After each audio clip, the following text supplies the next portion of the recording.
Assalamualaikum warahmatullahi wabarakatuh. Alhamdulillah wassalatu wassalamu ala rasulillah la haula wala quwata illa billah ma ba'du.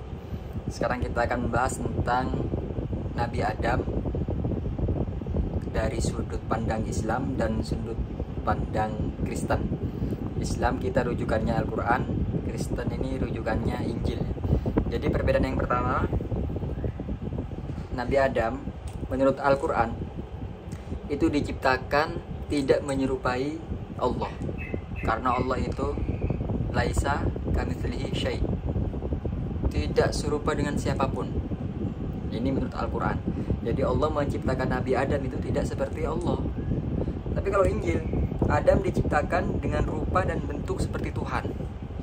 Jadi semacam manifestasi Tuhan. Jadi Adam diciptakan serupa dengan bentuk seperti Tuhan. Nah, ini menurut Injil.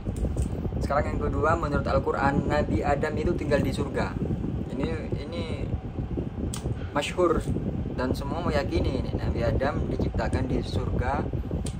Sedangkan menurut Injil, Nabi Adam tinggal di Taman Eden, terletak di hulu sungai Pison, Gihon, Tigris, dan Efrat, di sekitar wilayah Irak. Untuk saat ini itu ada di wilayah Irak. Ini katanya Injil. Yang ketiga, Adam dan istrinya dilarang untuk makan buah suatu pohon, syajaratul khuld.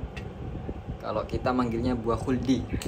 Dengan memakan, Allah memang melarang, Adam, makanlah sepuasmu di surga ini, tapi jangan dekati buah ini, buah syajaratul khuld.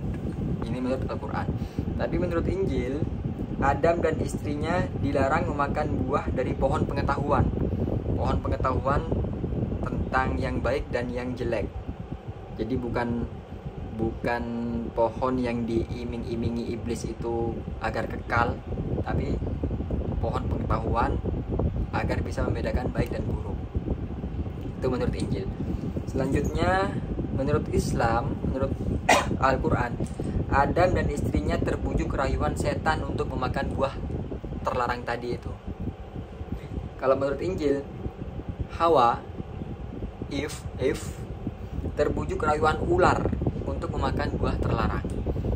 Jadi kalau di Islam itu Adam dan Hawa terbujuk setan, di Injil itu terbujuk ular untuk memakan buah terlarang itu. Ini nggak jauh beda ya. Memang ada juga di dalam kisah di Islam itu,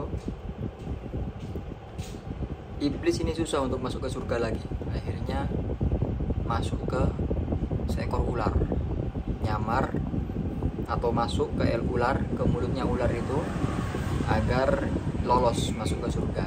Akhirnya dia bisa masuk surga dengan perantara ular.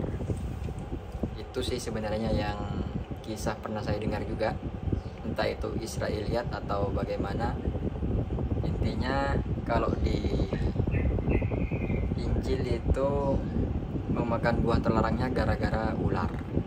Seperti itu. Yang terakhir, Adam dan istrinya terbujuk, kemudian bertaubat dan diampuni, maka tidak dikenal ada dosa waris dalam Islam.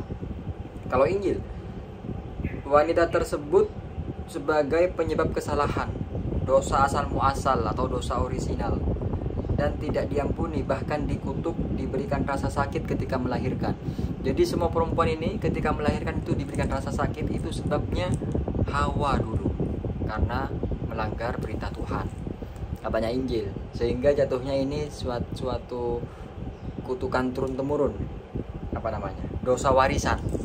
Jadi di Kristen itu ada dosa warisan. Ya ini wanita ini, kenapa kok melahirkan itu sakit sekali? Ya karena dosa warisannya Hawa, katanya Kristen. Tapi di Islam tidak ada dosa warisan itu. Sementara ini pembeda antara kita Islam dan Kristen terhadap sudut pandang Nabi Adam alaihissalam. Semoga bermanfaat. Subhanakallahumma wa bihamdika asyhadu an la ilaha illa anta astaghfiruka wa atubu ilaik. Assalamualaikum warahmatullahi wabarakatuh.